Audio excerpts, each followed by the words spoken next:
So, I've been laughing a lot since the election, right? And it's because the media and the Democrats are attempting to do this diagnostic as to why they lost without actually looking at what they did during the entire process that may have contributed. It started with the premise of everybody's a bigot but me.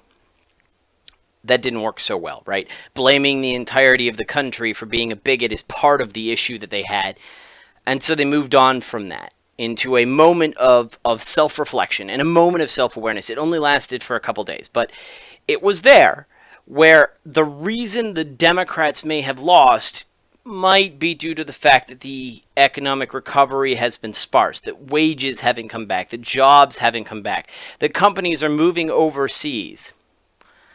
And that came back, and that was pretty strong for a little while, and then all of a sudden it transitioned to fake news. That was the reason. It was because people got all excited about this ridiculous stories that most of us, not all, most of us would see as part of our daily routine and ignore. And I saw them for both the left and the right.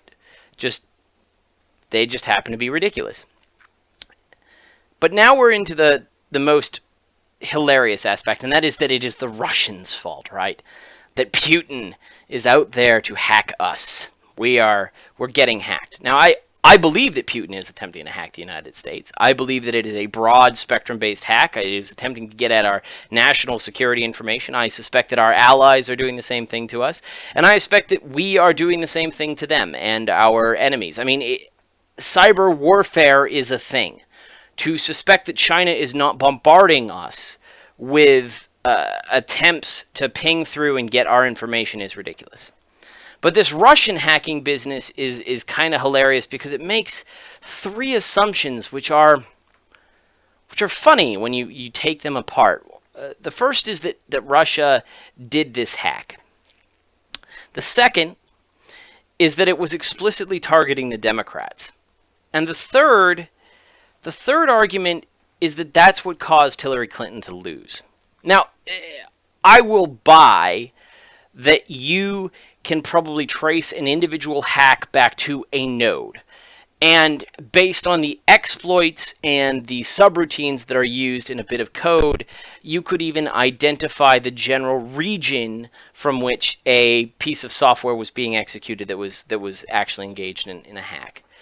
But to take those two facets and transfer that to we know it's the Russian government means that you somehow can split between the Russian government and a Slavic citizen with people who know how to hide what they're doing and obfuscate it and redirect it and make it look like other people are actually involved.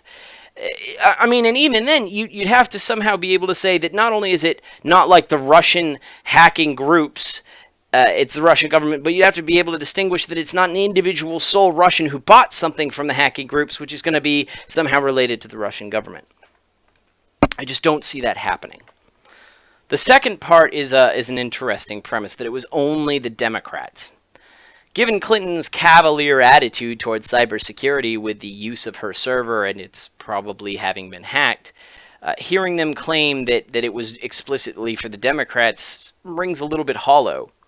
We don't know whether or not the Democrats in particular had the exploits that the subroutines were more easily able to infect and get into.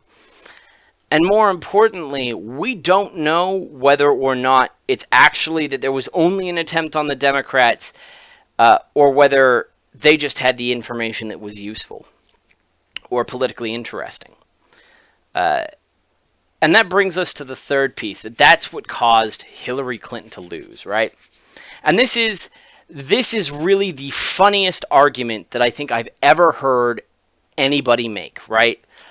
It is not that Donna Brazile gave questions to her in her campaign ahead of the debates. It is not that CNN vetted articles that they were going to post through her campaign. It is not that the DNC demonstrated that they were as bigoted as they were claiming their opponents were. You know, they were throwing rocks within a glass house, so to speak. It's not that they attempted to and contemplated attacking Bernie Sanders because of his religion. It's not that they actively conspired against Bernie Sanders, despite the fact that he was far more popular in the primaries. It's not the fact that Hillary Clinton definitely took foreign donations as part of her campaign, and it's not the fact that she definitely seems to have done some pay-to-play stuff.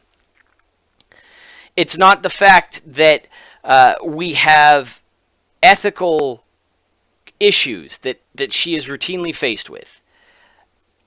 And clearly, does she either remain ignorant of the subject, or she intentionally chooses what benefits her the best instead of making the most ethical choice. And this is something that comes up routinely in all of the emails. No, the reason isn't any of that stuff. It's that we found out about it. This is...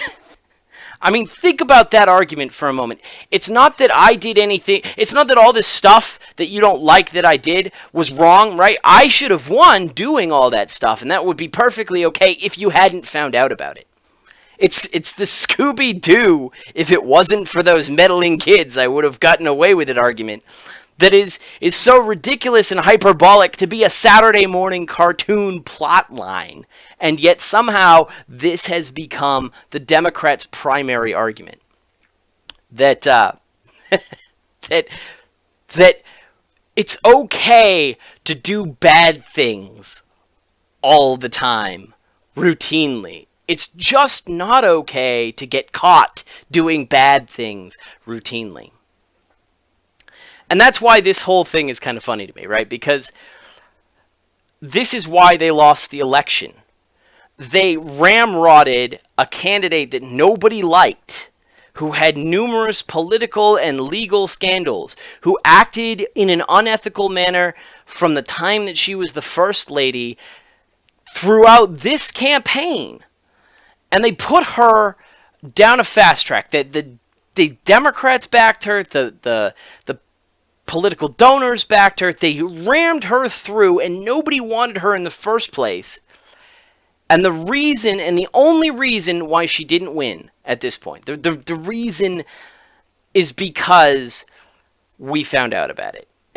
The Russians didn't hack her bank account. They didn't actually interfere with her. All they did was show what she does. I mean, where is this an acceptable argument in court? Yes, Your Honor, I did kill that man, but had you not discovered the body, it would have been okay. It's absurd. And that is what makes me chuckle at the moment. And it's going to continue to make me chuckle because finally, life is definitely imitating art, because had the people who wrote those scripts for Scooby-Doo decades ago realized that a politician was going to actually come out and say, if it wasn't for those meddling kids, I would have gotten away with it. It would have been even more hilarious to watch the Scooby-Doos then. And I would have made millions if it hadn't been for you meddling kids. We can count on you.